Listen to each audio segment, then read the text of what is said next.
What's up guys, I'm BTC. Over the last couple weeks, you've probably been seeing a lot of something known as the GOATS comp, but there is a hero that is surprisingly good at dealing with it.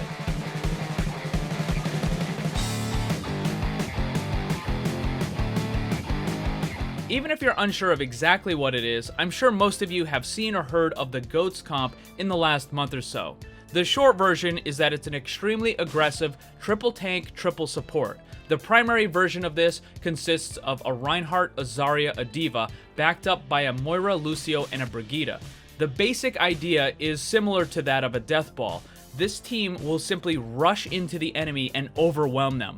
The massive amount of area healing put out by the Lucio, Brig, and the Moira, being able to heal all three of the tanks at the same time, makes them incredibly difficult to kill. So they just overwhelm the enemy team. They go after the squishy targets and just destroy them one by one. While there are some more complicated strategies with the GOATS comp, the basic function is really quite simple. Your team simply groups up and rushes the enemy. And what usually ends up happening is the enemy team will simply break under the pressure and they start to scatter, and that makes it even easier for the GOATS comp to just pick them off one by one. GOATS comp is definitely strong and effective, but it's absolutely not an unbeatable comp. That's been proven time and again. The problem is, when you're on defense with 5 other random people, your team is likely not going to be coordinated and organized enough in order to fight off that first initial rush. When the enemy team, the attackers running that GOATS comp, just blitzes into your front line, there's a good chance that your team is just gonna fall apart right then and there. Of course, if you're prepared for it, there's a variety of ways of countering this, including running your own GOATS comp. But I found that there's one character in particular that's surprisingly good at shutting down the GOATS comp, and that's Mei. A lot of the counters to GOATS require a lot more team coordination, but if your team is running a Mei, that one player has a pretty significant impact on whether or not the enemy GOATS team is going to be successful. And that's simply because of the ice wall. I'm sure you've seen it many times way before GOATS was ever a thing, where a Mei sits on the other side of the door on Hanamura. And as soon as the enemy Reinhardt or the Zarya comes through, the Mei puts up the wall, separating the tank, and then your team just destroys it. It's the same principle when trying to deal with the GOATS comp. The strength of the GOATS comp is when they're all close together, there's a massive amount of area healing that keeps all of them very well sustained. And when Mei is able to separate them using the ice wall, it significantly weakens the strength of that comp. There's a really good and a really bad aspect of using Mei in order to counter the GOATS comp. The good part is that it doesn't really require any team coordination whatsoever. The Mei by herself is able to use her ice wall to separate the enemy team and thus make your team more effective in dealing with it. The bad part is if the Mei messes up the wall, well, now you're in a whole lot of trouble. But Mei as a counter is also very strong because it's difficult for the GOATS comp to actually burst her down. The ice block allows Mei to sustain through a lot of the damage that would take out any other DPS character. You can then use this to buy yourself time to hopefully get another use of that ice wall and once more separate the enemy team from itself. The ice wall is also extremely effective in dealing with the ultimates from enemy players running the GOATS comp. You can block Shatter, you can block the D.Va's ultimate. If your team gets caught in a Zarya grab, you can put an ice wall in between your team and the enemy, and it will prevent them from being able to follow up any damage to you unless they can run all the way around it. It also prevents Lucio's sound barrier from hitting any of the other enemies who are on the opposite side of the wall. Same thing with Brigitte's Rally, that armor bonus won't go through the wall.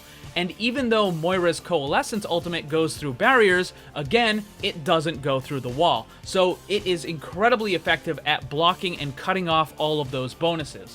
Another benefit that Mei has recently came as the result of a buff to the character, and that is Mei can now freeze multiple targets at the same time. Prior to this, she could only hit one target and freeze at one, and that was it.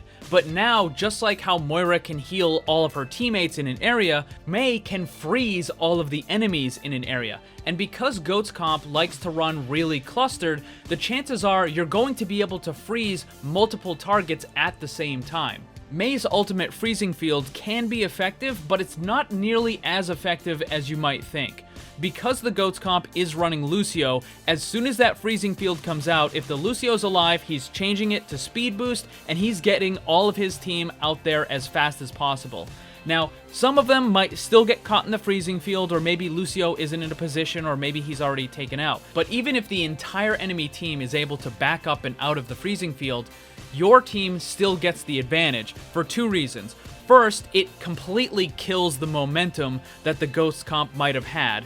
And second, your team is likely going to have better medium and long range damage, so you can start attacking the enemy while the enemy GOATS comp is forced to simply wait out the ultimate. Make no mistake, Mei is not the end-all be-all counter to the GOATS comp and other Death Ball variations of it, but it is a way for you as an individual player to have a significant impact on whether or not the enemy GOATS comp can be effective. As a side thought, I'm glad that Mei is being played more often and more effectively, as for a long time she was considered either a niche pick at best or a troll pick at worst, and it's good to see more of these characters. I've talked about this in previous videos, doesn't matter if it's Torbjorn, Symmetra, Bastion, Mei, whoever. Characters being viewed as troll picks or even niche is bad for the game. On the development side of things, it just seems like a waste when Blizzard spends all that time designing and creating a character only for it to pop up once every 100 matches, once every 200 matches. It just seems like a waste. And from the competitive side of things, if a character is viewed as niche or troll, it can be really problematic.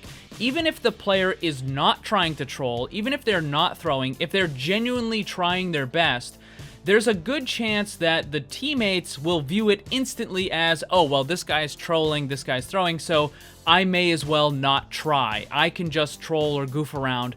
And then what ends up happening is a match that could have possibly been winnable just turns into a big mess. So I'm certainly glad that Mei is being used more often, but my concern is that what happens when GOATS comp goes away? Or at least maybe if it doesn't completely go away, what if it's not a very strong thing in the meta? Because we have Torbjorn coming up next week, who's a very strong anti-tank character. And then we have Hero 29 at BlizzCon. Both of these two characters could completely change the dynamics of the game and shift us into a brand new meta where GOATS just isn't super effective anymore, or where the whole Death Ball thing just isn't super effective, in which case Mei just gets thrown into the side bin again. And again, I don't like that. I don't like characters that only show up once every 100 matches or that are considered troll picks. For the reasons I've already stated, I think that's bad for the game.